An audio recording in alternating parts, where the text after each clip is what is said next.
Alam mo, ikaw kahit kailan, ang hina talaga ng sentido komon mo, no? Simple lang. Ilipat mo sa sala yung mga anak mo at doon kami magpapahinga ni Mercy sa kwarto. Gets mo? Pero hindi na bale. Dahil aang-aanga ka, ako na lang ang gagawa. Halika na, Mercy. Nag-aaksaya lang tayo ng oras sa babaeng yan. Bye, Perla. Or kung sino ka man. Now I know kung bakit nagsasawa na sa'yo si Tikboy. Mukha ka kasing hindi naliligo at amoy suka ka na rin yung kwek-kwek na tinda mo. Diyan ka na nga at baka mahawahan pa ako ng kabantutan mo. Babush! Walang hiya ka. Mga walang hiya kayo. Magpasalamat ka dahil buntis ako at meron akong ginagawa. Kung hindi, nako, baka naibuhos ko na sa pagmumukha mo tong kumukulong mantika. Ha? Mga buwisit! Taon 2002, Samar. Bandang 6:00 ng gabi habang abala si Perla sa pag-aasikaso sa 4 na anak.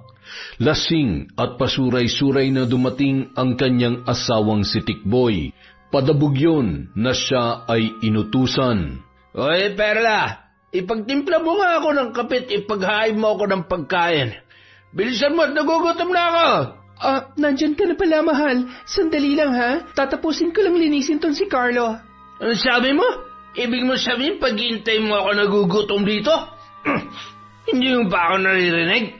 Ang sabi ko, nagugutom ako kaya ay paganda mo ako ng pagkain. Anak ng teteng, wala kang kwenta? Aray ko, Tikboy, nasasaktan ako. Bitawan mo buhok ko. Masigit pa rin ang aabutin mo kapag hindi mo sinunod yung utos ko. Bumaghapon ka na dito sa bahay tapos ngayon mo lang naisipan asikasuhin yung mga anak ko? Siguro nakipaglandian ka rin sa labas, ano? Tikboy, ano ba? Masakit. Ano bang pinagsasasabi mo? Alam mo naman po, maghapon ako nagtitinda ng kwek-kwek sa harap ng bahay natin, hindi ba? Bakit? Nandun naman yung kapatid mo si Joel, ah. Ano yun? Display lang doon sa tindahan mo? Papogi points at papansin lang? Ganon? Kung wala naman pala may tutulong yung gonggong na yun, bakit pinapunta mo pa rito? Dagdag palamunin lang yun eh. Kaya nga siya munang iniwan ko doon ngayon para makapag-asikaso ako rito sa bahay at sa mga anak natin. Ano ka ba? Ano bang problema mo at pati kapatid ko pinagdidiskitahan mo? Dami mo pandaldal. Napakadrama mo. Ipagayin mo na akong pagkain. Babasagin kayo mga plato sa pagmumukha mo eh. Wala nang nagawa pa ang babae, kundi sundin ang utos ng kanyang kabiyak. Batid niyang hindi yun magpapatalo sa usapan kapag lasing at mainit ang ulo.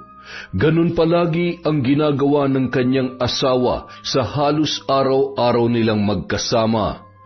Nung mga unang taon pa lang ng kanilang kasal ay naging mabuti naman yon at maayos ang pakikitungo sa kanya. Subalit nang masundan ang kanilang anak at naging 4 na, unti-unti nang nagbago at naging irresponsable ang lalaki. Anak ng putya naman, Perla, oh. Tinapa na naman ang ulam? Puro ganito na lang bang ipapaulam mo sa akin, ha? Kung hindi tuyo, sardinas. Tinapa. Kung hindi tinapa, itlog. Gusto mo rin yata matulad ako sa kokote mong tuyot eh, ha? Palitan mo itong ulam ko. Ayoko na. Pasensya ka na. Yan lang kasi ang kinaya ng budget natin eh. Hindi ko naman pwedeng galawin yung puhunan ko sa pagtitinda ng kwek-kwek. Baka mas lalo tayong mawalan. Bakit ba kasi ayaw mo pa magtrabaho para may katulong naman ako sa mga gastusin dito sa bahay? Ano ka mo? Ulitin mo nga yung sinabi mo. Hoy, Perla! Wag mo akong paunguna sa mga gusto kong gawin, ha?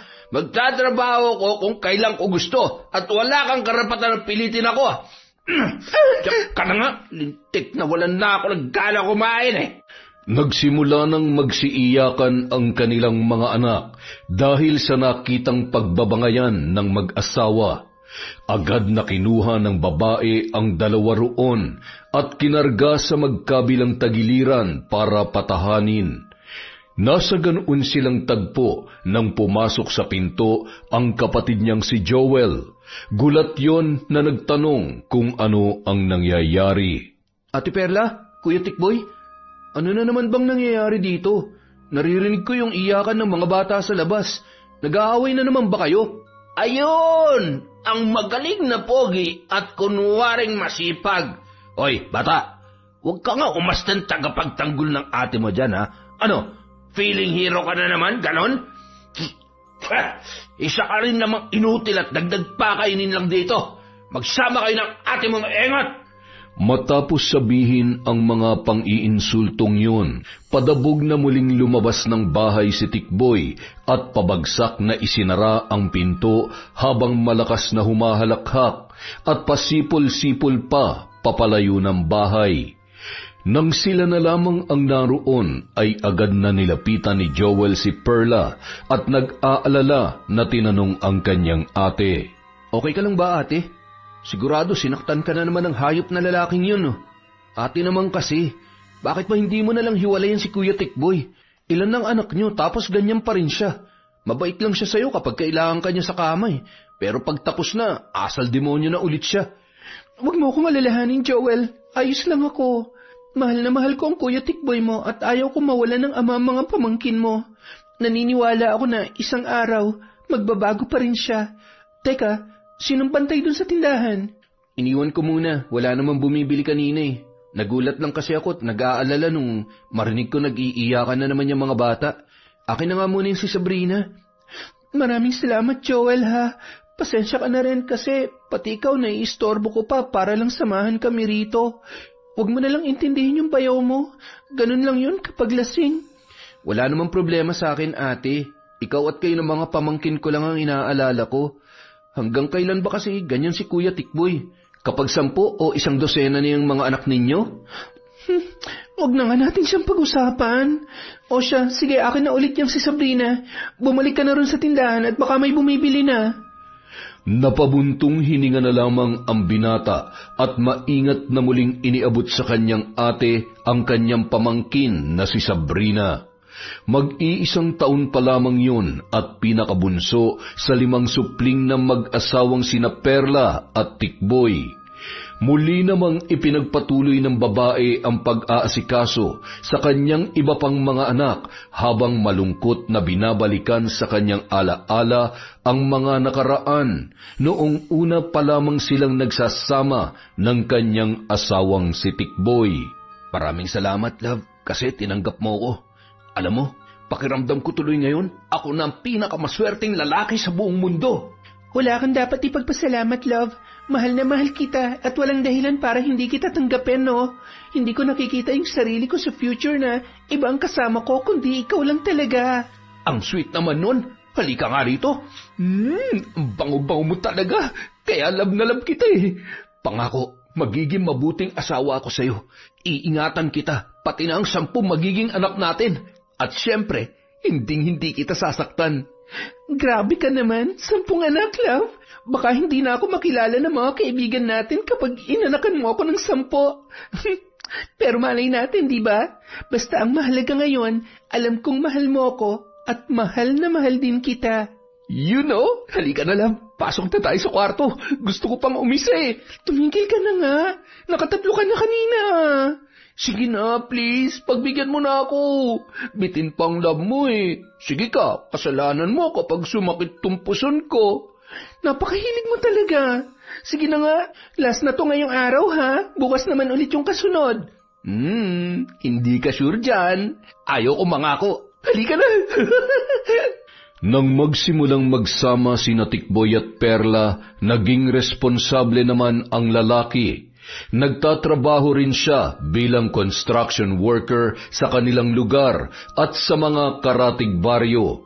Kaya naman humaling sa kanya ang asawang si Perla, hanggang sa umabot na nga sa 5 ang kanilang naging anak. At dahil isang babaeng madiskarte at masipag si Perla, naisipan niyang magbukas ng maliit na tindahan ng kwek-kwek sa harapan ng kanilang bahay upang makatulong sa kanyang asawa. Subalit nang maramdaman ni Tikboy na naging maayos at maunlad na ang negosyong yon, doon na lumabas ang tunay nitong kulay. Huminto na siya sa paghahanap buhay. Sa halip, umasa na lamang sa kinikita ng kanyang asawa. Bukod doon, tanging pagbibisyo at pagbabarkada na lamang din ang inaatupag ng lalaki. Pero kahit ganyan ka ngayon, Tikboy, Mahal na mahal pa rin kita. Ako pa rin ang asawa mo at ikaw pa rin ang ama ng mga anak natin. Maghihintay ako hanggang sa magbago ka. Matapos balikan ang masasayang ala-ala nila ng asawa, hindi napigilang mapaluha ni Perla. Sa lahat ng ipinangako noon sa kanya, tila isa lamang ang nais niyong tuparin. At yun ay ang sinabi nito na magkakaroon sila ng 10 anak. Maya-maya pa, pinahid na lamang niya ang luha at bumaling sa mga supling na hindi niya namalayan na nakatulog na pala ng mga sandaling yon. Dahan-dahan siyang tumayo at humarap sa salamin na nakasabit sa dingding. Doon mataman niyang pinagmasdan ang kanyang sarili. Habang tumatagal tuloy, parang unti-unti nang nagbabago ang itsura ko. Kung minsan, halos hindi ko na makilala ang aking sarili. Ni hindi ko na magawang magsuklay ng buhok. Ni hindi na rin ako nakakapag-ayos at nakakapagsuot ng magagarang damit. Ang payat-payat ko na rin kumpara nung unang nagsama kami ni Tikboy. Pero okay lang yun. Ginusto ko naman to eh. Isa pa, asawa ko naman ang kasama ko at mahal na mahal ko siya. Kaya ayos lang sa akin. Yung iba nga, wala namang matatawag na asawa pero nabubuntis. Ako pa kaya? Habang nasa harapan siya ng salamin at nakangiting tinitingnan ng sarili, muling dumating ang asawa at galit yon na lumapit sa kanya. Hinawakan na mahigpit ang magkabila niyang pisngi sa kagigil na nagsalita. Bakit tinitingnan mo yung sarili mo sa salamin? May pinapagandaan ka sa labas, no? Kung hindi ako nagkakamali, merong kang pinopormahan doon. Tikboy, bitawan mo nga ako. Baka magising yung mga bata, ano ba? Tsaka, sino naman ang pupormahan ko ay sa pagtitinda pa nga lang at pag-aalaga ng mga anak mo, kulang na ang oras ko. Siguraduhin mo lang, Perla, ha? Dahil kapag nalaman ko niloloko mo ako, hindi ka na aabot ang buhay ng mga magulang mo. Nagkakaintindihan ba tayo? Huwag ka mag-alala, ikaw lang ang mahal ko. Ikaw lang ang lalaki sa buhay ko, magtiwala ka sa akin. Matapos sabihin yon, dahan-dahang binitawan ng lalaki ang kanyang asawa at mahinahon na inutusan yon. Kung ganun, sige, ilak mo yung pinto. Tapos, bumalik ka rito, ha? Tikboy naman, masyado pa maaga. Tsaka, baka hanapin na ako ni Joel dahil malapit na magsara ang tindahan natin. Mamaya na lang, pwede? Sige na, love. Miss na kita eh. 1 taon naman na si Sabrina. Baka naman pwede na natin siyang sundan ulit. Sorry na kung nasaktan kita kanina, ha? Nagawa ko lang naman yun kasi mahal na mahal kita eh. At alam mo naman yun, di ba? Sige na nga.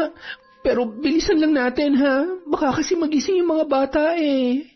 Kasunod noon, nagmamadaling isa-isang inalis ni Tikboy ang kasuotan ng asawa, na tila ba gutom na gutom at hayok na hayok. Ni hindi niya na nagawang maglinis man lang ng katawan at agad na muling sinunggaban ang asawa at nagpakasasa sa katawan nito. Makalipas ang halos 1 oras, natapos din ang mag-asawa at tamang-tama naman na naramdaman niyang may kumikilos na sa sala ng kanilang bahay. Matapos muling magsuot ng damit at salawal, si Tikboy na ang nagbukas ng kanilang silid at naunang lumabas doon. Nakabalik ka na pala, Kuya Tikboy. Nandyan po ba si ate? Tanga ka na, bulag ka pa. Hindi mo ba ako nakita dumaan nung kanina? Isa't kalahating engot talaga to eh. Pasensya na, Kuya. Marami kasing bumibili. Baka hindi lang kita napansin. Tumabi ka nga dyan. Wala akong oras makipag-usap sa kagaya mo. Di tayo close para makipagguntahan ako sa'yo, ha? Matapos yun, kasunod na lumabas ng kwarto si Perla. Tila ba pagod na pagod at pawisan ang buong katawan. Oh, Joel, kanina ka pa ba dyan? Nasara mo na ba yung tindahan? Sorry ha, naidlip kasi ako habang pinapatulog ko yung mga pamangkin mo kanina eh. Oo ate, nakapagsara na ako. Buti naman at nakaidlip ka man lang. O siya, uuwi na muna ako at walang kasama sila nanay sa bahay. Ito nga pala yung benta sa buong maghapon. Maraming salamat, Joel ha. Teka, hindi ka ba muna kakain bago umuwi? Bibili ako ng delata sa tindahan. Hindi na ate, Sabi kasi ni nanay kanina, magluluto raw siya ng paborito kong ginataang tulingan, kaya doon niya na ako pinapakain. O siya, sige. Ikumusta mo na lang ako kina nanay at tatay, ha?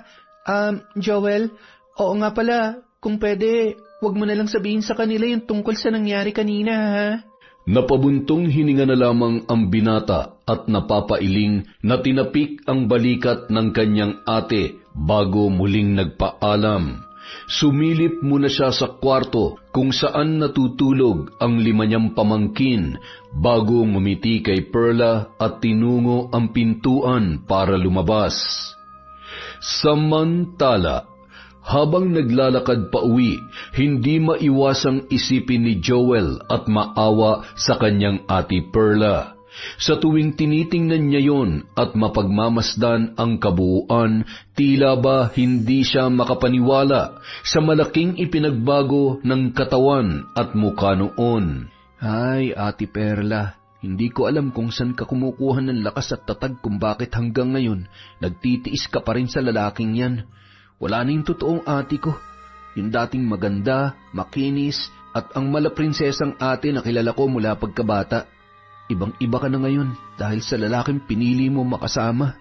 Samantala, sa bahay ng mga magulang nina Perla at Joel. Mabuti naman at dumating ka na, anak. Kanina pa nagugutom yung ama mo pero ayaw pang kumain dahil hinihintay ka. Bakit ba ginabi ka na yata ngayon? Sorry po, Nay. Ang dami kasing bumibili ng kwek-kwek kaya hindi kami agad nakapagsara ni ate. Tapos, naiwan pa ako mag-isa ron kanina kasi inasikaso at pinakain pa niya yung mga bata. Bakit yung asawa niya nasaan? Hindi man lang ba tumutulong sa inyo? Bigla ay nagulat si Joel sa tanong na yon ng kanyang ama. Saglit siyang natigilan at hindi alam ang sasabihin. Ngunit agad siyang nakaisip ng dahilan para magsinungaling at pagtakpan ng bayaw na si Tikboy ayon na rin sa pakiusap ng kanyang ate. Nasa trabaho po kasi si Kuya Tikboy. Opo, tama. Nasa trabaho siya kanina kaya kami lang dalawa ni ate ang nandun sa tindahan. Abay, mabuti naman at sa wakas ay may trabaho na rin ang lalaking yon. Aba, ang tagal na niyang tambay at umaasa lang sa maliit na kinikita ng negosyo ng ate mo. Dapat nga mas lalo pa siyang magsipag dahil ngayon ay 5 na ang kanilang anak. Kumusta na nga pala yung ate mo ron? Ang mga bata, kumusta na? Bakit hindi man lang ipasyal ng ate mo rito ang mga anak nila nang sa ganun ay mayakap man lamang namin ang nanay mo?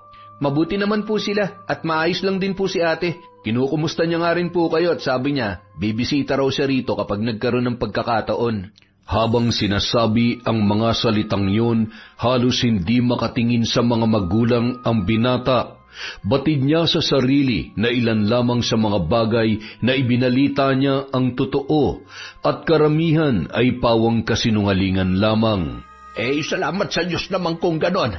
O siya, halina't sabay-sabay na tayong kumain ng hapunan. Lumamig na yata yung pagkain sa kusina.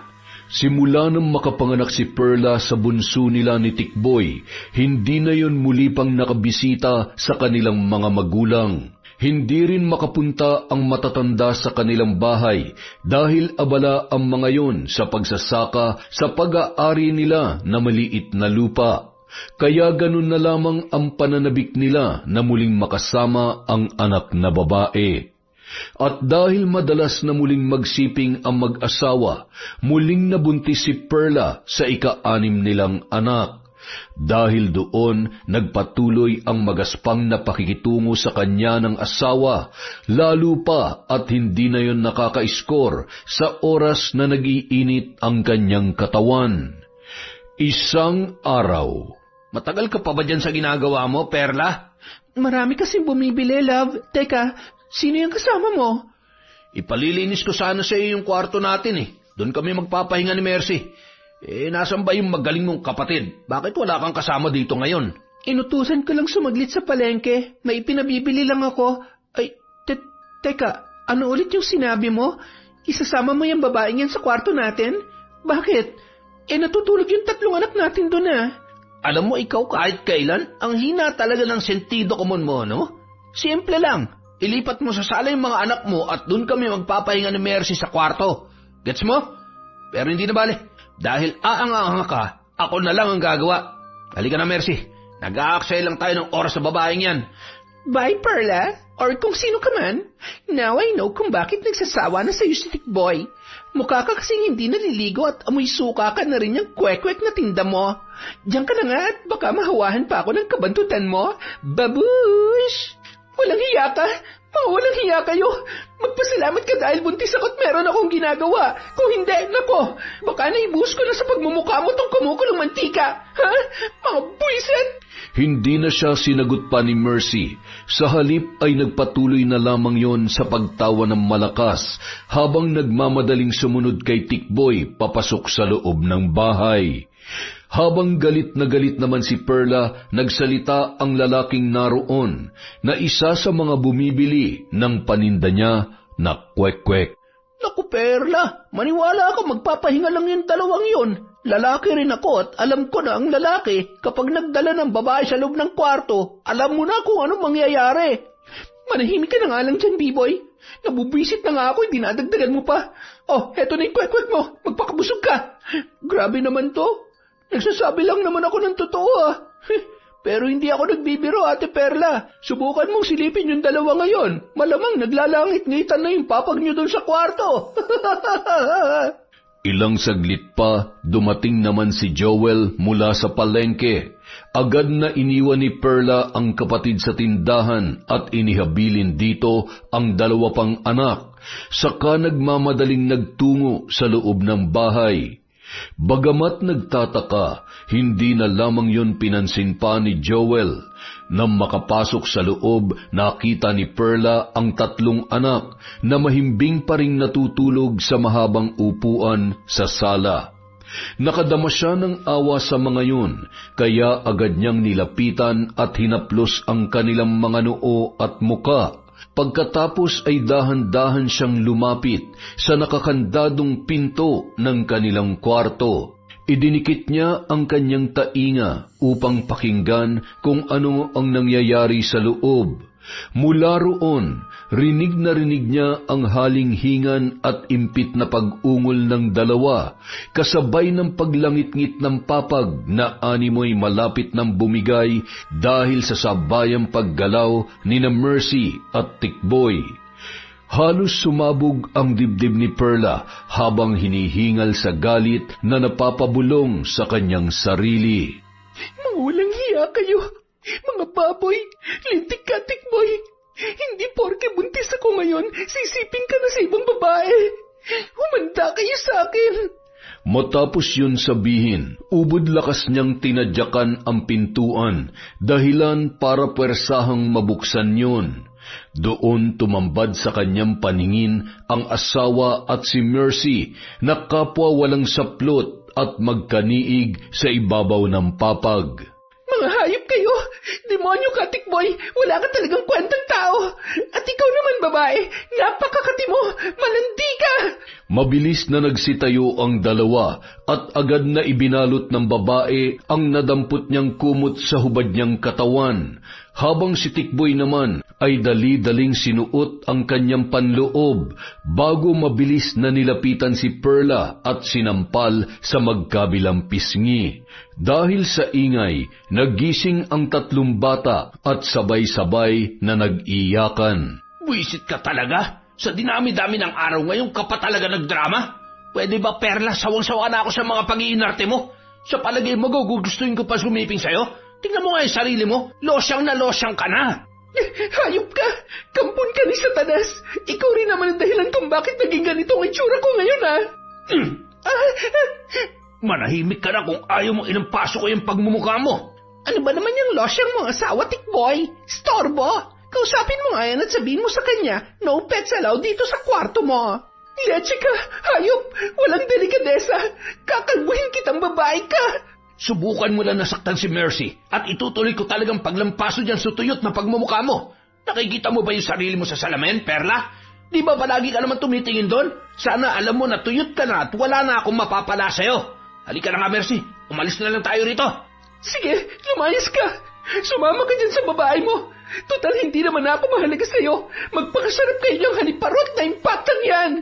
Tamang-tama naman, Nang makalabas ng bahay sina Tikboy at Mercy, siyang pagpasok ni Joel kasama ang 2 bata. Takang-taka pa yun na napahabol ng tingin sa dalawa bago nag-aalalang pumasok sa loob ng bahay. Ano nangyari, ate? Sinaktan ka na naman ba ng lalaking yun? Lintik talaga yun, ah. Hindi, Joel. Hindi niya ako sinaktan. Pero may ibang babae ang Kuya Tikboy mo. Mga leche sila. Sabi ko naman kasi sa'yo, ate. Isumbong na natin kina nanay at tatay yan na maturuan ang leksyon ng asawa mo. Hindi, Joel. Pakiusap, wag mong gagawin yan. Hindi ko kakayanin kapag may nangyari masama kay Tikboy. Kawawa ang mga anak namin. Ayaw ko mawalan sila ng kinikilalang ama. Ama, ate? Anak ng teteng naman, oh. Matatawag bang ama yung damuhong yun? Wala naman siyang silbi dito, eh. Puro sakit ng ulo at pagdurusa lang ang binibigay niya sa'yo. Makinig ka sa akin, Joel. Kapag nalaman nila tatay ang ginagawa ni Tikboy, malalagay sa panganib ang kuya mo. At kapag nangyari yon, mawawala si Tikboy sa amin ng mga pamangkin mo. Gusto mo ba yon? Gusto mo bang lumaki silang 5 na ulila sa ama? Kung bahala, ate. Ang sa akin lang kasi, parang hindi na tama yung ginagawa sa'yo ng asawa mo. Kung tutuusin, hindi na nga siya may tuturing na asawa, eh. Nagdadala na siya ng babae at dito pa talaga sa mismong bahay ninyo. Pinapakita niya pa sa mga anak ninyo yung kalokohan nila ng babae niya. Hindi niya na nire-respetong pagkatao mo, ate. Basta, bunso, kahit anong mangyari, hindi dapat malaman ni nanay ang tungkol dito. Hindi pwede. Naiintindihan mo ba ako? Sa puntong yun, wala nang nagawa pa ang binata at hindi na lang nagsalita pa. Sa halip, niyakap na lamang niya ang kanyang ate at tumulong para patahanin sa pag-iyak ang kanyang mga pamangkin. Hindi umuwi ng araw na yon si Tikboy at kahit buong magdamag na naghintay si Perla sa kanya ay wala ni anino noon ang dumating. Alalang-alala naman ang babae dahil wala siyang ideya kung nasaan ang kanyang mahal na asawa. Dahil sa labis na antok, nakatulog na lamang si Perla. Kinabukasan, magkatulong sa paghahanda ng mga paninda ang magkapatid at masaya silang nag-uusap nang mabanggit ni Joel sa kanyang ate ang tungkol sa napag-usapan nila ng kanilang mga magulang. Oo nga pala, ate, kinukumusta ka nila nanay. Nagsinungaling na lang ako at sinabi ko na okay ka lang dito at ang mga anak mo. Sinabi ko rin na may trabaho na si Kuya Tikboy. Hindi ko kasi inaasahan na itatanong nila yun sa akin pag uwi ko nung nakaraan, eh. Joel, alam kong masama magsinungaling pero sa ngayon, isipin mo na lang muna na yun lamang ang tanging paraan para manatiling tahimik ang buhay namin ni Tikboy. Sana naman maunawaan mo ko. Hindi ko nga alam, ate, kung tahimik pa bang matatawag yung sitwasyon mo ngayon dyan sa asawa mo. Walang araw na hindi ka binibigyan ng problema at pasakit nun, eh. Magsasalita pa sana ang babae, ngunit nagulat sila sa biglang pagpasok ni Tikboy mula sa pintuan. Mukhang lasing na naman ang lalaki at hindi pa naliligo simula nung umalis kahapon kasama ang kanyang babaeng si Mercy. Ngunit sa pagkakataong yun, hindi siya galit at sa halip ay nakangiti yung sinalubong ng yakap ang mga anak na isa-isa ring naglapitan sa kanya. Kumusta ang mga anak ko? Namiss niyo ba si tatay? Miss na rin kayo ni tatay. Mamaya ako magpapaligo sa inyo, ha? Nagkatinginan ang mag-ate at tila hindi makapaniwala sa kanilang nakikita. Kasunod noon ay lumapit si Tikboy kay Perla habang karga-karga ang bunsong anak na si Sabrina, saka naglambing na parabang walang nagawang anumang kasalanan. Dab, matutulog na muna ako, ha? Magdamag kasi kami nag-inom ng mga barkada ko, eh. Tsaka yung nakita mong babae kahapon, si Mercy, wala yun. Isa lang yun sa mga babaeng patay na patay sa akin. Pero siyempre, ikaw pa rin ang mahal ko at nag-iisang babaeng uuwian ko kahit anong mangyari. Sigurado ka bang wala kayong relasyon ng babaeng yon? Bakit mo siya dinala dito sa bahay? Tapos may nangyari pa sa inyo sa kwarto natin. Anong may nangyari? Porke nakita mong pareho kami nakahubad, may nangyari na kaagad. Masahista yung si Mercy. At yung nakita mo kahapon, syempre hinihilot niya yung likod ko. Ganun lang. pero maniwala ka, wala nangyari sa amin. Ikaw lang tong masama ang iniisip sa akin eh. Kung minsan nga napapatanong na ako sa sarili ko kung mahal mo pa ba talaga ako. Nang marinig yun, nagkunwaring umubo si Joel para sumingit sa usapan at sinabing lalabas na muna siya para buksan ang tindahan. Tumango naman si Perla sa kapatid, ngunit walang anumang reaksyon si Tikboy na tumingin lamang sa binata. Nang sila na lamang dalawa ang naiwan ay saka palang muling nagsalita ang babae. O sige, hayaan mo na yon. Naniniwala naman ako sa iyo eh. Basta ipangako mo lang na hindi mo na uulitin yon. Alam mo bang palagi kang hinahanap sa akin ng mga anak natin? Ayan nga miss na miss ka na ni Sabrina. Ay, ganun ba, love? O siya, sige na. Kunin mo na muna sa akin tong anak mo at gusto ko na maligo para makapagpahinga. Ang baho-baho ko na eh. Oo nga pala, love. May pera ka ba dyan? Bibili lang sana ako ng bagong sando eh. Nakita mo naman, di ba? Paulit-ulit na lang yung mga sinusot kong damit. Kahit malaki na ang tiyan at kabuwanan na ni Perla, kinarga niya pa rin ang bunsong anak nang ibigay yon sa kanya ng kanyang asawa. Matapos ay dumukot siya sa bulsa para kunin ang kanyang wallet. Pasensya ka na, love, ha? Yan lang talagang extra ko ngayon eh. Mag-grocery pa kasi ako mamaya. Teka, ano nga palang gusto mong kainin? Ipagluluto kita na masarap na ulam. Love, baka naman pwedeng dagdagan mo pa to. Alam mo namang ang tataas na ng bilihin ngayon eh. Tsaka baka kulangin ako sa pamasahe. Gusto mo bang hindi na ako makauwi? Sige ka, baka mapunta ako sa ibang babae. Sus, nonsensya ka pa. O siya, sige na nga. O heto, okay na yan, love, ha? Baka kasi kulangin na ipamimili ko mamaya eh. Yun! The best ka talaga, love. Thank you, ha. Ayaw nga pala.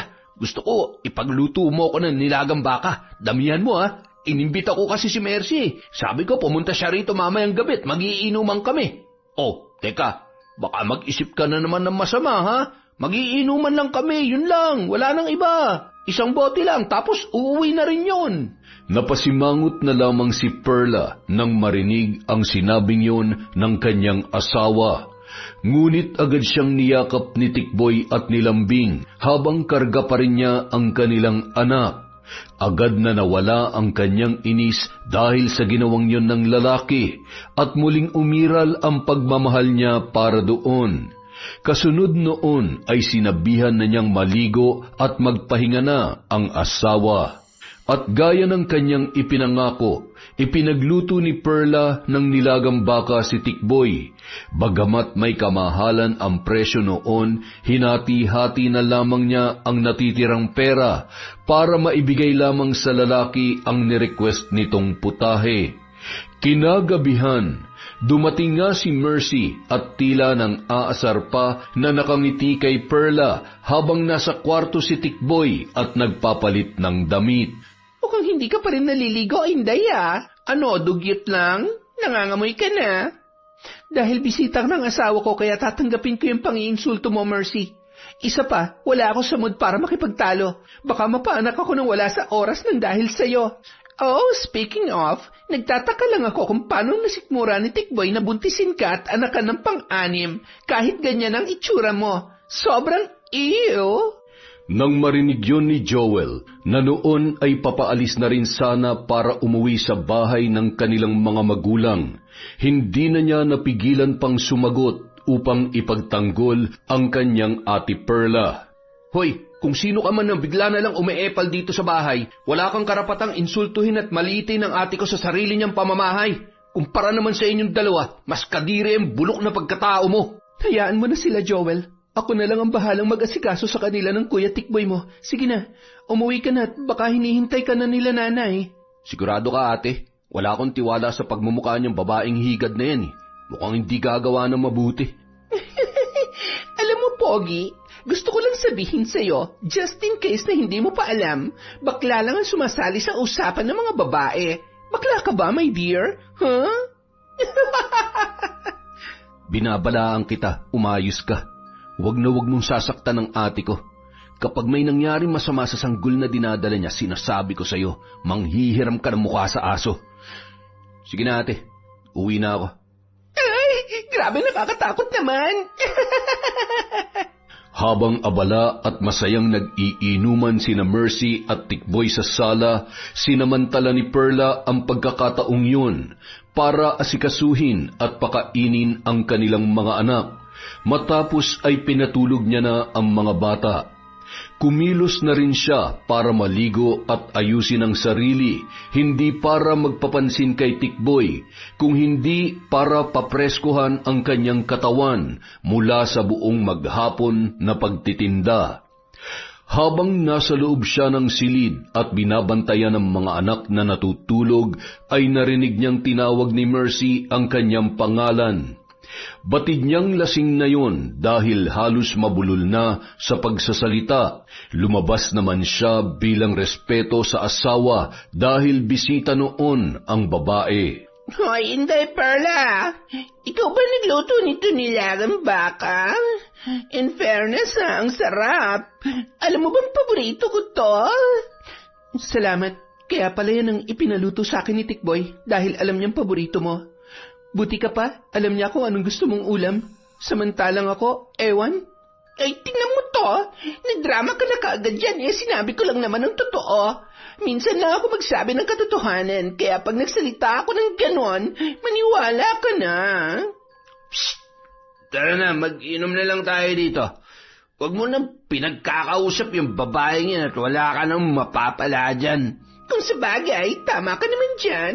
Halika na nga, mag-inuman na lang tayo tapos mamaya, alam mo na. Sa sinabing yon ni Mercy, muling nakadama ng kaba at pangamba si Perla. Batid niyang may ibang ibig sabihin ang binibitawan ng mga salita. Isa pa, nasaktan din siya sa mga sinabi ng kanyang asawa kaya pinilit niyang hindi matulog ng gabing yon para mabantayan ng dalawa sakaling may gawing milagro ang mga yon. Samantala, sa bahay ng kanilang mga magulang. Alam mo ba, Bening, nagtataka na talaga ako riyan sa anak mong si Perla. Abay, dati-rati, nagagawa pa niyang dumalaw rito sa atin para ipasyal ang mga anak nila. Bakit ngayon hindi na niya magawa kahit minsan lang? Hayaan mo na, dumarami na ang mga anak nila. Ganon talaga kapag pamilyado na. Ikaw naman hindi ka na nasanay. Hindi, Bening. Nararamdaman ko may hindi magandang nangyayari sa anak mo. Marahil ay hindi lamang nagsasabi ng totoo itong si Joel. Yun ang wag na wag sanang mangyayari, Dado. Dahil kung totoo nga yung hinala mo, ako mismong kikilos at makakalaban nila.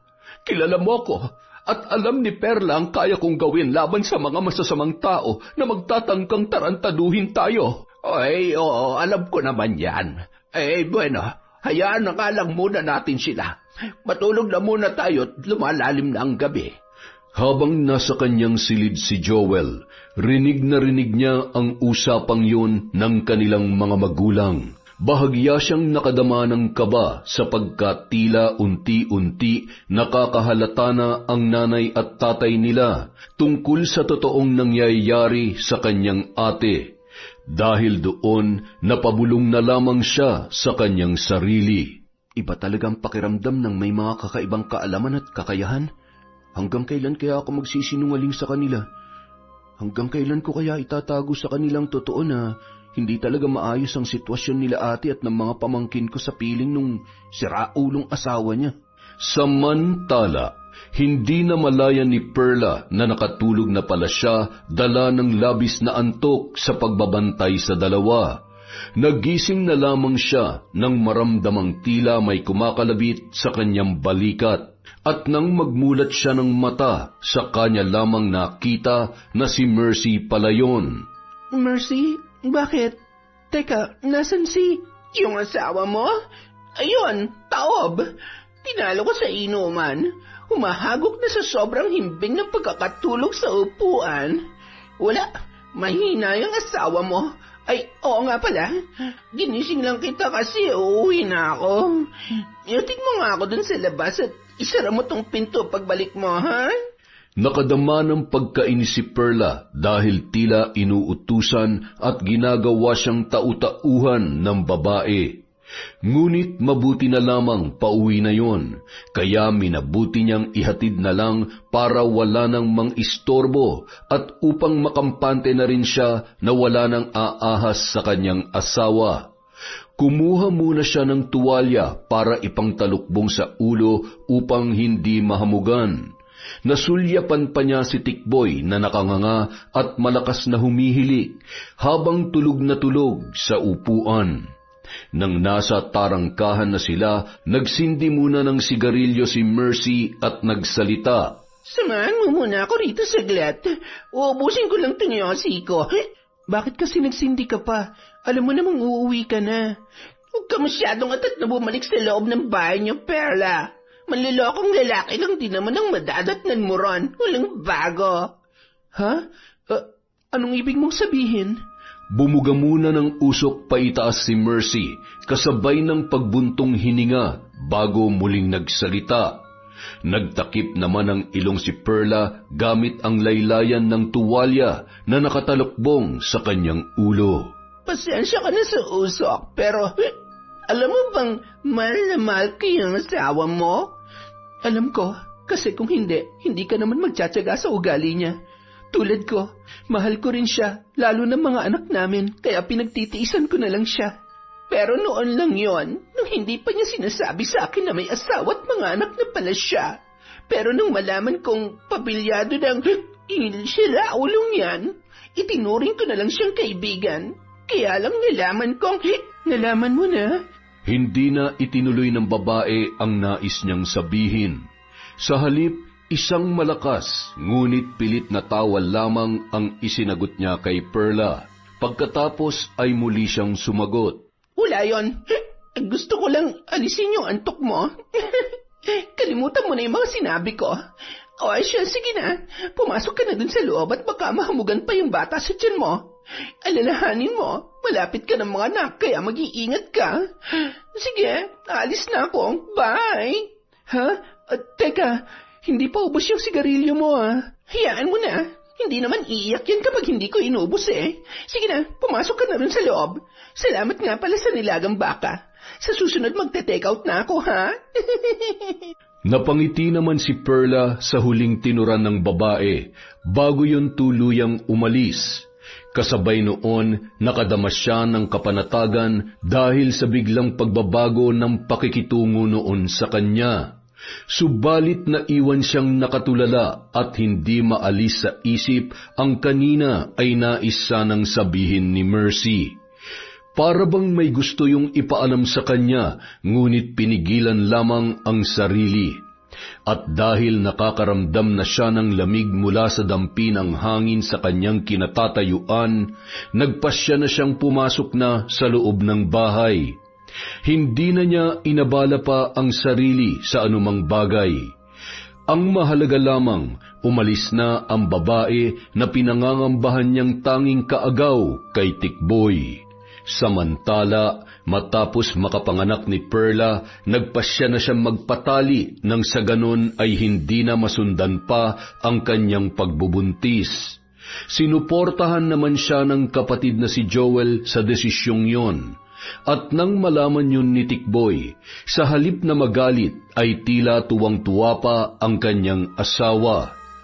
Isang umaga, karga ni Perla ang bagong silang na anak at pinatutulog yon. Hinihintay rin niya noon ang pagdating ng kapatid para magbukas ng kanilang tindahan ng kwek-kwek nang kausapin siya ni Tikboy. Mabuti naman at naisipan mo nang gawin yon, love. Kung ganon, pwede na tayong mag-araw-araw nito. Sobra ka naman, love. Kapapanganak ko pa lang ng 1 buwan. Maghintay muna tayo ng kahit 3 buwan man lang. Halos hindi pa nga magaling yung sugat ko Alam mo, yan ang ayaw ko sa iyo Panira ka ng trip. Huwag ka nga mag-feeling virgin. Buti nga niyayaya pa kita Bakit? Sa palagay mo ba may iba pang papatol sa'yo maliban sa akin? Hindi naman sa sinisira ko yung mood mo, Tikboy. Sana maintindihan mo rin na hindi ko pa kayang gawin yung gusto mo mangyari dahil sariwa pa nga yung sugat ko dulot ng panganganak. Ay naku, buwisit naman talaga Nakakasira ka ng araw. Diyan ka na nga muna. Mabuti pa, makipag-inuman na lang ako sa mga barkada ko kaysa bad trip lang ako dito sa bahay. Galit na iniwan ng lalaki si Perla at padabog na lumabas ng bahay. Hindi na lamang yun pinansin ng babae, sa halip ay itinutok na lamang niya ang sarili sa pagpapatulog sa kanyang anak. Ilang saglit pa, dumating na rin ang kapatid niyang si Joel at nagbukas na yon ng kanilang tindahan. Ang binata na rin ang naghanda ng lahat dahil batid niyang limitado pa ang mga bagay na pwedeng maitulong ng kanyang ate. Nang makatulog na ang bata, inasikaso naman ni Perla ang 5 pang anak at pinakain ng almusal. Ganoon ang kanyang ginagawa araw-araw na mag-isa. Dahil sa halip na tulungan siya ng asawa, mas pinipili pa noong ubusin ang oras sa mga kaibigan para uminom at magbisyo. Habang abala, biglang naalala ni Perla ang babaeng si Mercy. Mula kasi nung huliyong magpunta sa kanila ay hindi na yon muli pang nagpakita. Wala na ring nabanggit si Tikboy tungkol sa kalaguyo na si Mercy. Makalipas ang 3 buwan. Perla, love, nandito na ako. Ang aga nyo yata nagsara ng tindahan. Nakauwi na ba yung mayabang mong kapatid na si Joel? Psst! Huwag kang maingay. Baka magising yung mga bata. Maaga kong pinasara ang tindahan kay Joel. Masama raw kasi ang pakiramdam niya. Pinagpahinga ko na muna. Ayos, taman-tama. Baka naman pwede nang, alam mo na, 3 buwan na ako nagtitis Sige ka, pag hindi mo pa ako pinagbigyan, baka humanap na ako ng iba Oo nga pala, love. Naalala ko lang, bakit hindi ko na nakikita yung isinasama mong babae dito? Si Mercy? Yun ba? Wala na yun. Umuwi na sa probinsya nila. Binasted ko na kasi. Ang sabi ko sa kanya, ikaw ang totoong mahal ko at hindi siya. Talaga, love? Ang sweet mo naman. Salamat ha. Ngayon, alam ko na talagang mahal mo rin ako. Oo na. Sige na. Huwag mo na ibahin yung usapan. Gawin na natin yung matagal ko nang gustong gawin. Ngayon pa ba tayo titigil kung kailan pwedeng-pwede ng mayat-maya? Sabik na talaga ako sa iyo Nang gabing yun, magdamag nilang pinagsaluhan ang mainit na tagpo. Muling ipinaubaya ng babae ang sarili sa kanyang asawa, kung saan-saang parte ng bahay sila pumwesto para gawin ang pagniniig. Halos mag-uumaga na nang tumigil sila at bumagsak sa pagtulog dahil sa labis na pagod.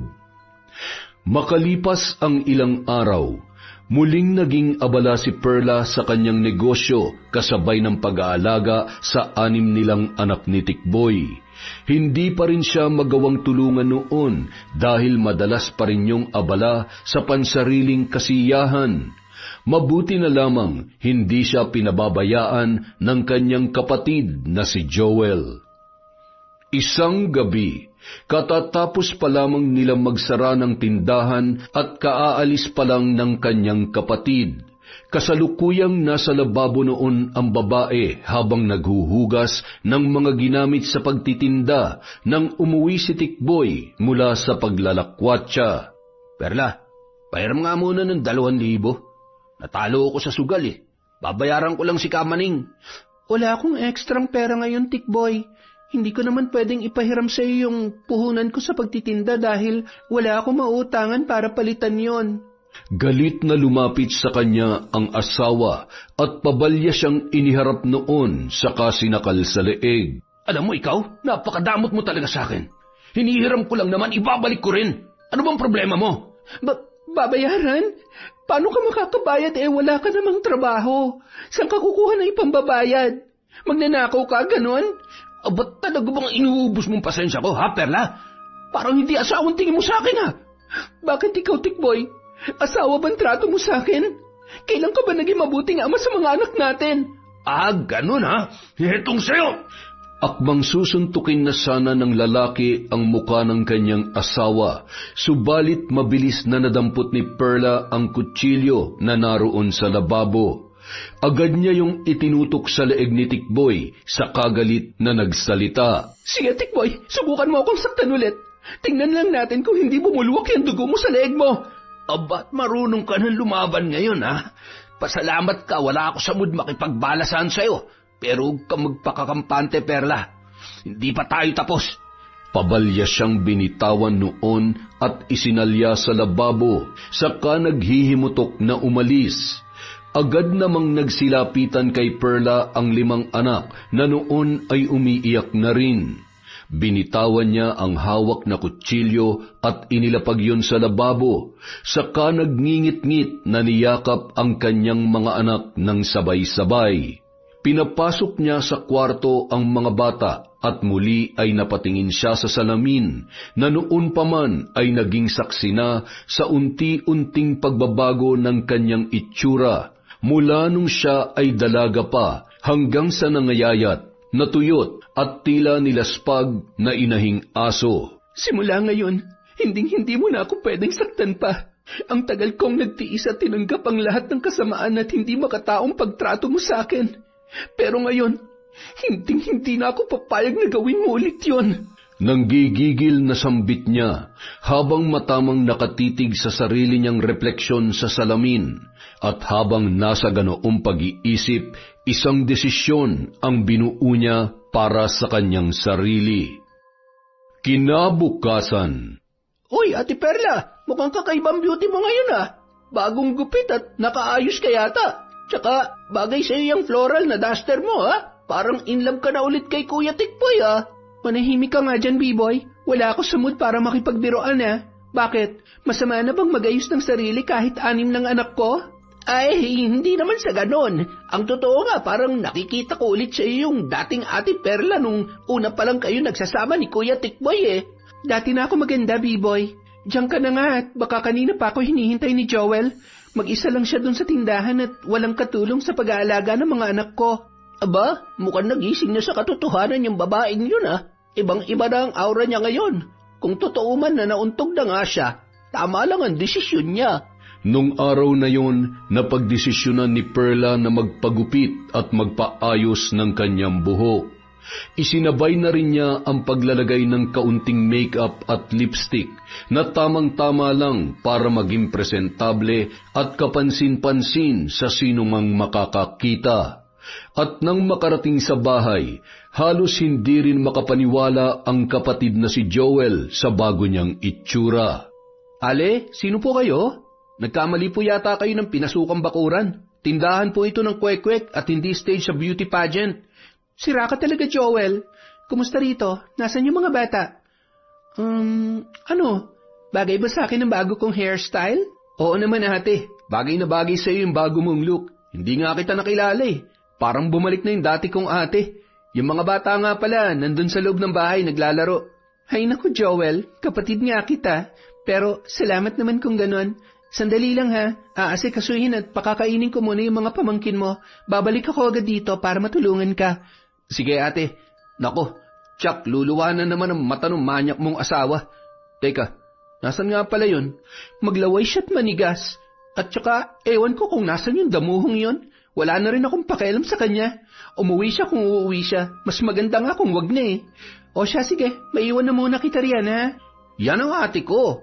Sa nakitang yon na tila bagong anyo ni Perla, labis na natuwa si Joel. Sa isip niya, mukhang natauhan na ang babae at naunawaan na noon ang halaga ng sarili bilang isang tao. Dahil doon, naisipan niyang muling yayain ang kapatid na bumisita sa bahay ng kanilang mga magulang. Dahil kapag nakita ng mga yon na maayos ang itsura ng kanyang ate, ay iisipin nila na hindi siya nagsisinungaling nang sabihin niya na maayos ang kalagayan ni Perla sa piling ng kanyang asawa. Naisip ko rin yan, Joel.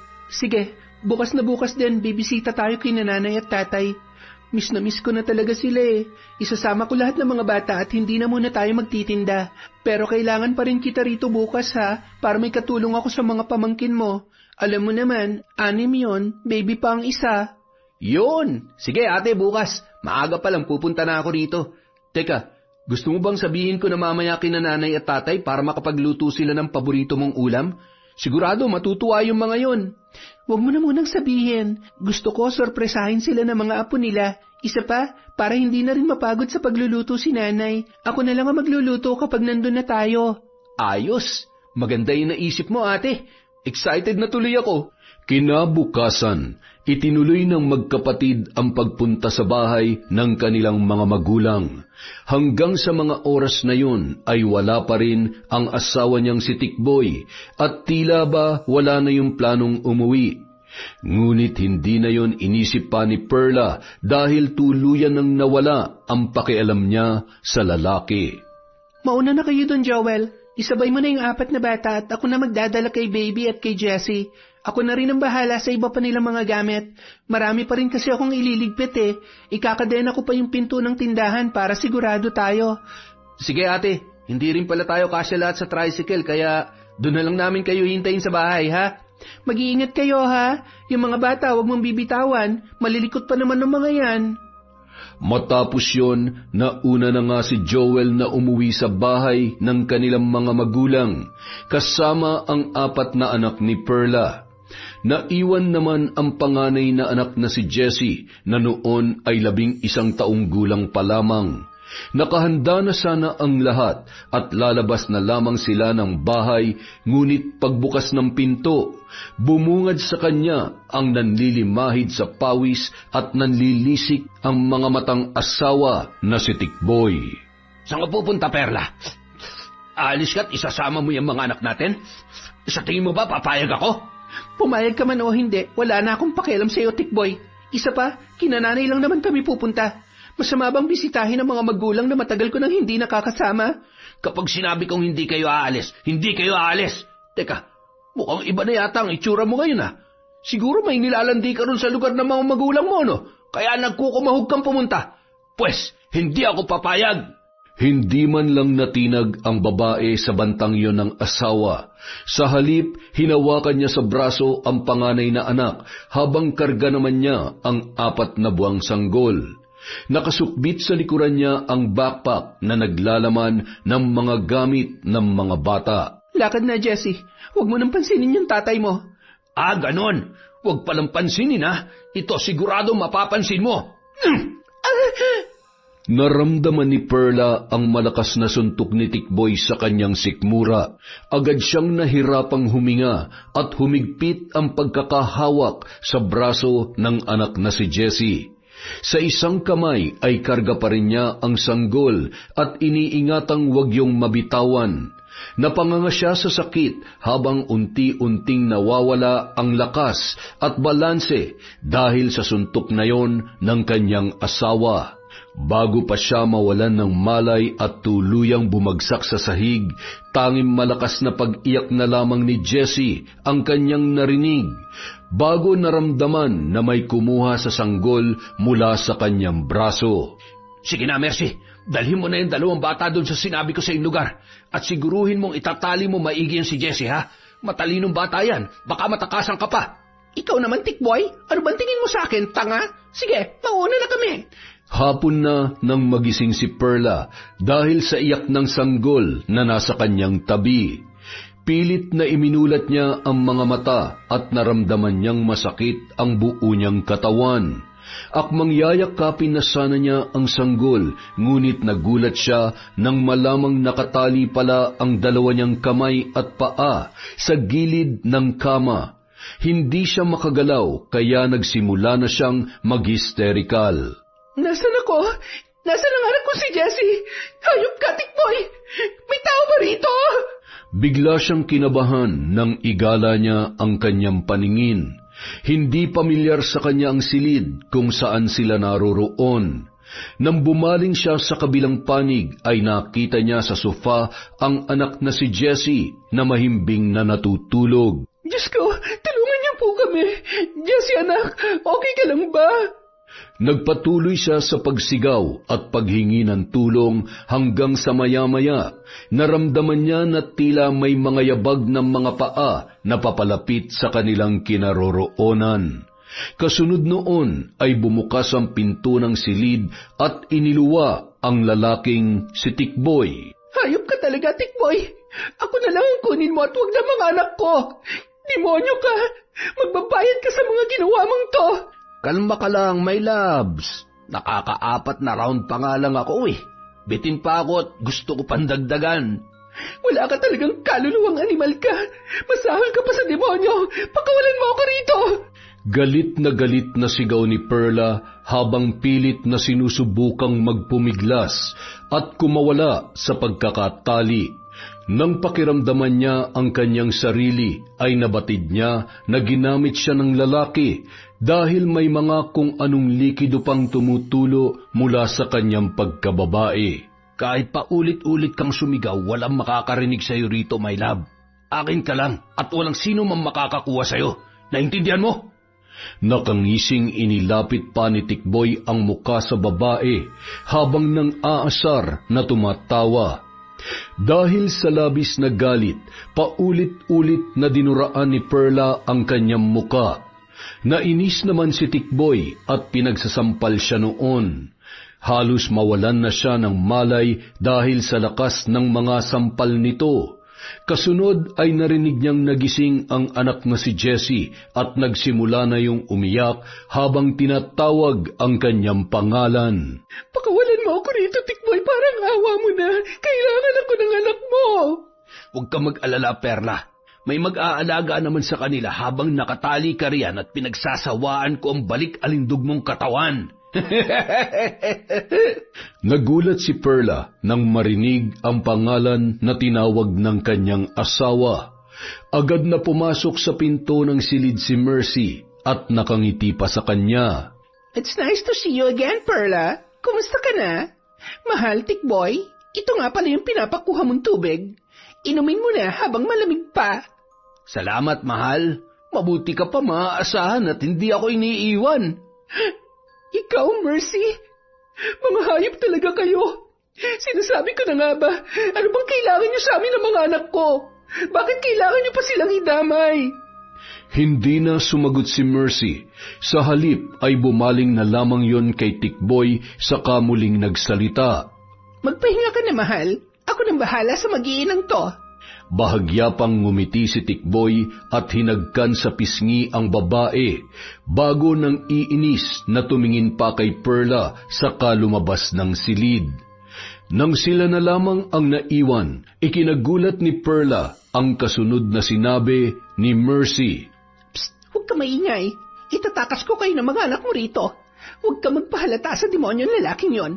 Bibisita lang sana ako sa iyo kanina, kaya lang nakita kong parang ginagawang ka na naman ng masama nitong baliw na lalaking to. Kaya naisip kong sakyan na lang muna yung mga paandar niya para mailigtas ko kayo ng mga anak mo mula sa kanya. Nanlaki ang mga mata ni Perla at halos hindi makapaniwala, saka naguguluhan na muling nagtanong. Teka, anong ibig mong sabihin? Hindi kita maintindihan, Mercy. Ang mabuti pa, kalagad mo na lang ako rito. Nilagyan ko ng pampatulog yung tubig na binigay ko kay Tikboy. Maya-maya lang, mawawalan na siya ng malay. At kapag tulog na siya, saka tayo tatakas. Maraming salamat. Pero akala ko, kasabot ka niya sa pagdukot sa amin. Ano ba talagang nangyayari, Mercy? Malalaman mo rin mamaya ang lahat. Ang mahalaga ngayon, makatakas tayo at ang mga anak mo. Makalipas ang ilang minuto, sumilip si Mercy sa labas ng silid at nang makitang mahimbing nang natutulog ang lalaki dahil sa inilagay niyang tableta sa ininom noon, agad niyang kinalagan sa pagkakatali si Perla. Ibinigay niya rito ang backpack na naglalaman ng kanilang mga gamit. Kasunod noon, sinabihan rin niya ang babae na kausapin ang anak na si Jessie para hindi yun mag-ingay. Matapos ay agad na plinano ni Mercy ang pagtakas. Muling isinukbit ni Perla ang bag sa kanyang likuran. Mauna akong lumabas, tapos sumunod kayo sa akin. Dahan-dahan lang, huwag na huwag kayong gagawa ng anumang ingay, ha? Akin na yung baby mo, at ikaw nang bahala rito kay Jessie. Halos palabas na sila sa pinakahuling pinto nang magulat sila sa malakas na boses ni Tikboy.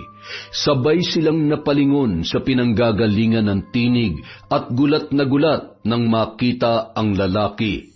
Nagngingit-ngit yon sa galit at tila ba nais pumatay anumang oras. Sa kanang kamay ay hawak noon ang martilyo at sa kabila naman, bitbit niya ang malaking tipak ng bato.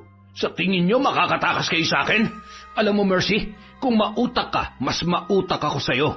Nakita ko may nilagay ka sa tubig na ibinigay mo sa akin kanina, kaya niloloko mo lang yung sarili mo kung inakala mong iinumin ko yon. Ngayon, ipaliwanag mo sa akin kung anong ibig sabihin nito, Mercy. Manloloko ka, Tikboy. Minahal kita ng sobra at hindi ko alam noon na may asawa ka na pala. Nung niloko mo si Perla at kinabit mo ko, hindi ko inaasahan na gagawin mo rin sa akin yung ginawa mo sa kanya. Tinanggap kita kahit anong klase ang pagkatao mo. Pero nalaman kong karelasyon mo rin pala yung pinsan ko. Kaya nakonsensya ako nung pumayag ako maging babae mo, lalo na nang makita ko napakabuting tao ni Perla para lukohin mo lang. Wow! So ano to? Teleserye version ng love story nyo ni Perla? Ang totoo, mas mahal ko na talaga yung pinsan mo, Mercy. At wala na isa man sa inyo ng babaeng yan ang mamahalin ko dahil para sa kaalaman nyo, ginamit ko lang kayong pareho. Wala kang puso at wala kang kaluluwa. Perla, halika na. Tumakas na tayo. Iwanan na natin ang baliw na lalaking yan. Pinauna ni Mercy si Perla at ang panganay nito, habang siya naman ay nasa likuran at karga ang sanggol. Ngunit narinig ni Perla ang pagsigaw ni Mercy na tila nasaktan, at nang lingunin niya ang babae, nakita niyang duguan na ang ulo noon. Pinukpok na pala yun ni Tikboy ng hawak niyang martilyo ng maabutan. Habang dahan-dahang bumabagsak si Mercy, ay nagawa pa niyang sipain sa pagitan ng mga hita ang lalaki.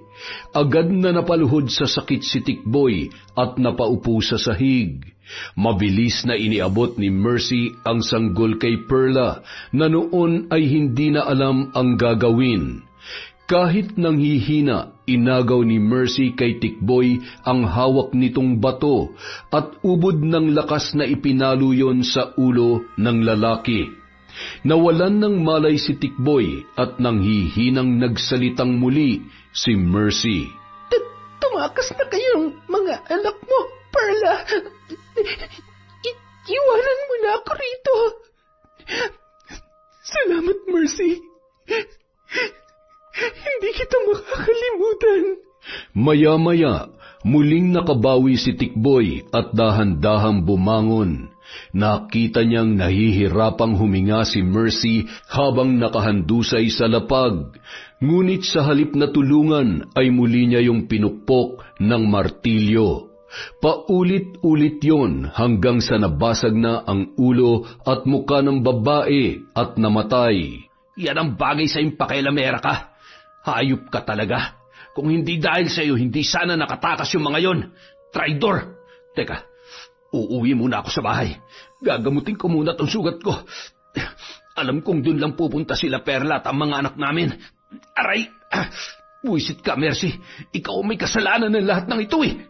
Hindi na maalala ni Perla kung sa paanong paraan sila nakatakas ng kanyang mga anak.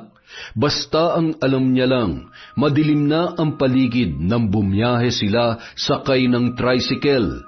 Ayon sa driver, mahigit 3 oras na raw silang nasa biyahe. Namalayan na lamang niya nang nasa bahay na sila ng kanyang mga magulang. Nag-aalala namang sinalubong sila ng kanyang kapatid na si Joel at ng kanilang ina. Ate Perla, ano nangyari? Bakit ganyan ang itsura niyo? Bakit parang gutom na gutom yung mga bata? Tsaka bakit ngayon lang kayo? Diyos ko, anak, Perla, saan kayo nang galing at 10 oras na ng gabi kayo nakarating? Pakiusap, Joel. Bigyan mo muna sila ng maiinom at makakain. Heto ang bag. Nandyan ang mga kailangan nila. Sa loob ko na ikukwento ang lahat. Nang makapasok sa loob ng bahay, muling nagsalita si Joel habang pinapainom ng gatas ang sanggol. Halos kauuwi ko lang din dito, ate. Galing ako dun sa bahay nyo. Binalikan ko kayo kasi hindi na kayo sumunod ng mga bata rito eh. Pero naabutan ko yung asawa mo. Parang may malaking sugat sa ulo at hinahanap ka niya sa akin. Sa sinabing yon ng kapatid, agad na nakumpirma ni Perla sa kanyang isip na nung mga oras na tumakas sila at nasa biyahe ay yun din ang pagkakataon na muling nagising ang lalaki at umuwi sa kanilang bahay. Buhay pa pala at hindi napuruhan ng pagkakapalo ni Mercy ng bato sa kanyang ulo. Matapos yun, isa-isa na niyang inilahad sa mga magulang at kay Joel ang buong pangyayari. Sinasabi ko na nga ba't hindi gagawa ng matino ang damuhong yun eh. Matagal ko nang nararamdaman na may hindi magandang nangyayari sa inyo at tama nga ang hinala ko. Tay, Nay, sorry po kung hindi ko sinabi agad sa inyo ang totoo ha. Noon ko pa po alam na hindi maayos ang pagsasama nila ate at Kuya Tikboy, pero hindi ko po yun masabi sa inyo. Walang kasalanan si Joel, Nay. Ako ang nagpipigil sa kanya para isumbong sa inyong lahat ng mga nangyayari sa pamilya namin ni Tikboy. Kung ganon, lintik lang ang walang ganti sa demonyong lalaking yon. Patawarin mo ako, Perla, pero hindi ko mapapalampas ang lahat ng ginawa sa iyo ng asawa mo. Kaya ngayon pa lang, simulan mo nang ipagdasal ang kanyang kaluluwa. Ipinauubaya ko na po sa inyong lahat, Nay. Nagsisisi nga ako kung bakit ngayon lang ako natauhan eh. Sana pala noon pa. Tsaka kahit ipagdasal ko yon, wala na rin mangyayari dahil hindi na kayang takpan ng dasal ang lampas ulong mga kasalanan niya. At batid ko pong napatay niya na rin si Mercy sa mga oras na ito. Mercy? Sino naman yung Mercy na yan? Nang maalala ang babae ay hindi na maiwasang maluha ni Perla. Malaki ang naging bahagi noon sa pagtakas nila ng kanyang mga anak, kahit pa akala niya nung una na yun ang pinakamatindi niyang kaagaw kay Tikboy. Ngunit huli na nang malaman niyang isa lamang rin palang kasangkapan at biktima si Mercy ng panloloko ng magaling niyang asawa. Maging ang tungkol doon ay sinabi rin niya sa kanyang mga magulang, dahilan para kumilos na ang kanyang ina upang isagawa ang itim na karunungan sa pambabarang. Matulog na kayo. Ako nang bahala sa lalaking yon. Ito ang tamang oras at pagkakataon para makipagkasundo sa mga nilalang ng dilim at makakaasa ka, anak, Perla, na makakamit mo ang kalayaan mula sa kanya. Matapos sabihin yun, pumasok na sa kanilang silid ang kanyang ina at isinarado ang pintuan. Habang nasa sala silang lahat at naghihintay ng kasunod na mangyayari, nakikiramdam sila sa mga magaganap. Batid nilang magsisimula ng gumawa ng ritual ang kanilang nanay, Bening. Samantala, sa loob ng kwarto, kinuha ng matandang babae ang isang kwadradong tila banig na nakabalumbon at may nakataling abaka at isa-isang inilabas ang mga laman noon. Una niyang binuklat ang maliit na kulay itim na aklat na naglalaman ng mga orasyon at dasal. Kasunod ay kinuha niya ang lumang kandila at sinindihan, gamit ang itim na posporo na doon lamang din niya kinuha. Kasunod, hinawakan niya ang manikang tila gawa sa lumang retaso na may muka na pinagtagpi-tagpi. Pinatakan niya ng kandila ang mata ng manika habang humahalakhak at pinagpapatuloy ang kanyang ginagawa. Nang hindi pa nasiyahan, kinuha niya ang isang may takip na botelya at binulungan. Matapos, inalis niya ang takip noon at mula roon, nagsiliparan ang mga putakti, anay at uod na tila ba noon lang nakalabas sa loob ng mahabang panahon. Kung pagdurusa ang itinulot mo kay Perla, yun din ang ipamamalas ko sa iyo, Tikboy. Sa pamamagitan ng mga insektong ito at ritual ng kadiliman, ang pinakuhuling hininga mo ang siyang magiging pambayad sa lahat ng mga kasamaang ginawa mo. Samantala, habang nag-iisa lamang si Tikboy sa kanilang bahay, ano ba to nararamdaman ko? Bakit parang Napakainit ng loob ng katawan ko. Sobrang init. Hindi ako makatulog. Teka, bakit parang wala akong makita? Puro itim lang ang nakikita ng mga mata ko. Ano nangyayari sa akin? Sinubukan niyang humakbang para abutin ang gasera na nasa lamesa upang sindihan. Ngunit hindi niya yun nagawa dahil naramdaman niya ang mga tila maliit na bagay na nagkikislot-kislot at naglalabasan mula sa sugat niya sa ulo na pinalo ni Mercy. At nang kapain niya yon, bigla siyang nakaramdam ng takot at napatanong sa kanyang sarili. Ano to? Bakit may mga uod na lumalabas sa sugat ko? At bakit parang ang niliksi ng mga kilos nila? Tulong! Dala ng pagkataranta at hindi na makakita, natalisod siya sa sarili niyang mga paa at agad na bumagsak sa sahig ng kanilang bahay. Habang nakasalampak, naglabasan mula sa kanyang bibig ang mga putakti at pinagkakagat ng mga yon ang kanyang muka, hanggang sa magsugat yon at lumabas ang magkahalong dugo at nana. Aray ko! Ang sakit ng mga kagat! Anong klaseng insekto ba to? At bakit ang baho? Matapos yon, naglabasan naman sa kanyang ilong ang sandamakmak na anay. Dahil sa sobrang dami at halos nagsisiksikan at nag-uunahan sa paglabas, nabarhan ang kanyang ilong at napigilan na rin ang kanyang paghinga. Sinubukan pa niyang huminga gamit ang bibig, subalit muling umapaw doon ang kumpul-kumpul na putakti. Ngunit sa pagkakataong yun, mas malalaki na at mas mapaminsala. Hindi ako makahinga. Tulungan niyo ako. Perla, nasan ka na ba? Tulungan mo ako. Tulong! Yun na ang pinakahuling sigaw na narinig mula sa lalaki, bago pa siya lubusang malagutan ng hininga. Dilat ang mga mata at nakabuka ang bibig na nakatihaya sa sahig habang nakalabas ang mahabang dila. Naglabasan din ang malalaking ugat niya sa leeg na tila ba may pilit na humuhugot. Kinabukasan. Magandang umaga, ate. Nabalitaan mo na ba yung tungkol sa nangyari sa asawa mo? Nakarating na hanggang dito yung usap-usapan. Natagpuan daw mag-isa sa bahay niyo si Kuya Tikboy. Kalunos-lunos yung itsura at wala ng buhay. Hindi na ako magugulat kung ganon, Joel. Sa totoo lang, siya lang naman na may gustong mangyari yun sa kanya. Maraming pagkakataon noon para umawi at magbago pero hindi niya yung ginawa. Huwag ninyong panghinayangan ang buhay ng isang taong ang layunin lamang ay manira ng buhay ng iba. Karapat-dapat lamang yun sa kanya. Sana'y huwag ninyong isipin na likas na masama ang inyong ina, Perla, Joel.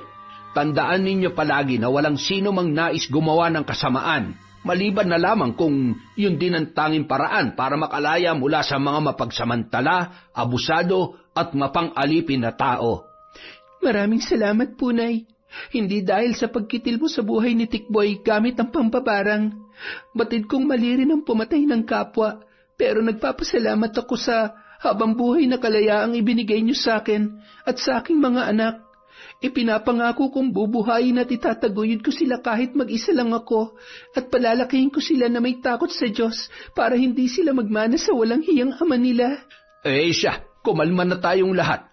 Tutal wala na yung tao naging ugat ng lahat ng galit at paghihiganti natin. Teka, nagugutom na yata ako . Nakapagluto ka na ba, Bening? Magluluto pa lamang ako at kagigising ko pa lamang.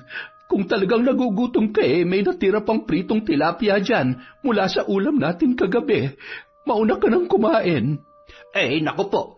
Yung tilapiyang pinrito mo kagabi, ubod ng kunat, Bening. Parang ikaw. Aba, tingnan mo itong matandang ito. Kung makapagsalita, akala mo hindi rin siya makunat. Hoy, baka nga mas makunat ka pa sa gulong ng truck kesa sa akin. Kung ayaw mong kumain, di bahala ka. Maghintay ka riyan hanggang sa makapagluto ako. Ay nako, pareho lang naman kayong matanda dyan. Nag-aasaran pa kayo. Sige na nga, gaya na ipinangako ko, ako na lang po ang magluluto ng almusal. Naku ate, wag mong sabihing Kwek-kwek na naman ang agahan natin ngayon, ha? Hindi, ano ka ba? Fishball at kikiam. Masayang nagtawanan ang mag-anak habang ang mga anak ni Perla ay isa-isa na ring naggising ng mga sandaling yon. Makalipas ang ilang araw, dinala ni Perla at ni Joey ang anak na si Jessie sa isang espesyalista upang ipasuri kung nakaranas yun ng trauma dahil sa hindi magandang naranasan dulot ng pagkakadukot sa kanila ni Tikboy. Sumailalim sa masusi at tamang proseso ang bata. Mabuti na lamang walang anumang masamang naging epekto sa kanya ang pangit na karanasan at mga nasaksihan. Yon! Isa na naman pong malupit na kwento mula sa kwentong Enteng, mga entengero. Magandang umaga po sa inyo, pasensya na po kayo kung ngayon lang tayo nakapag-upload ulit. Galing po tayo sa Manila, pumunta sa, sa kaibigan natin. Simulan na po natin ang shoutout. Huwag na tayong magpaligoy-ligoy pa. Hi po kay Aida Sikander, kay MJ Rivera Jessica, kay Lent TV2. Shoutout po kay Pureza Tagiwalo, kay Frelin Vender, kay Iza Reka. Shoutout kay Jesusa Dagondon, kay Feber Anyada, Margie Banosong, Samantha Mainar, kay Alfreda Alano, Yas Den Love. Hi po kay Hani Austria, kay Sheena Enriquez, kay Lynn Reyes, sa ina ng Magallanes Cavite na adik na po sa channel natin from Reb Basil. Banjola family, Fatima Pasahe, from Sheila Banjola. Hi po sa Dordas family from Patrick Dordas. Shout out kay Billy Ray, Jenny May, at Ray Buendia from Lucy Buendia. Hi po kay John Chris. Hello kay Raven Baloro, Isabel Leite, Neil John Solano, kay John Michael Eghug, kay Violeta Atole, Michelle Enghug, ng Miles Eatery from Nanet Rosal. Hi po kay Red Gaspar, kay Cataleja Soto, kay Belen Malbas, kay Edgardo Fontanilla. Shout out kay Thelma Carasawa, kay Jelin Sapra, Chris Alcantara, kay Celia Tolentino, Ana Lisa Chico Diga from Consolacion Alvarez. Hi po kay Albert Valderrama, Maria Lorely Punsalan, Chris Gel Mamado, Gawaran Reyes Family, Vibora Tattoo. Happy birthday po kay Miko from Lea Gawaran.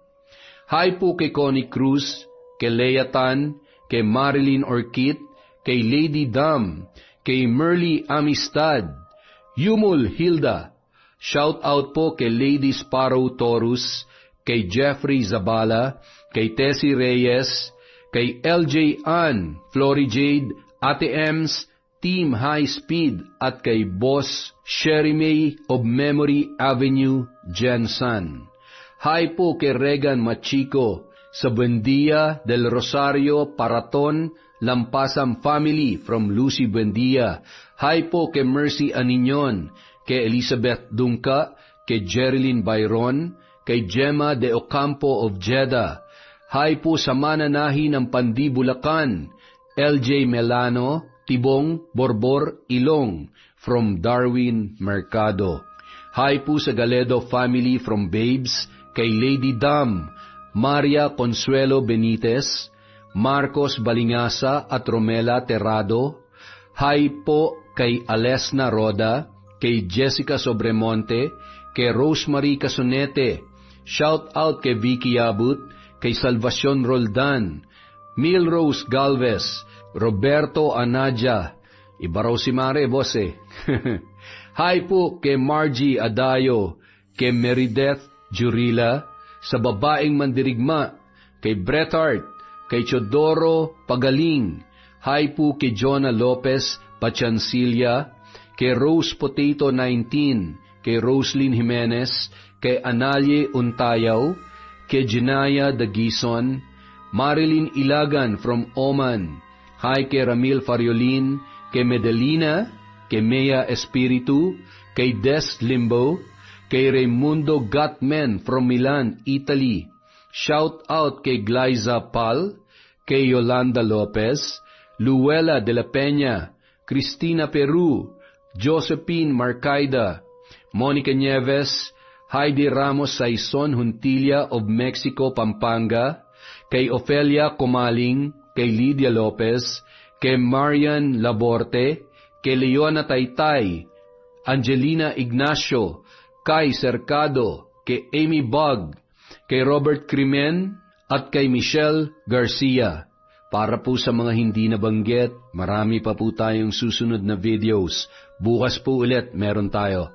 Maraming salamat po sa walang sawang pagsuporta sa Kwentong Enteng.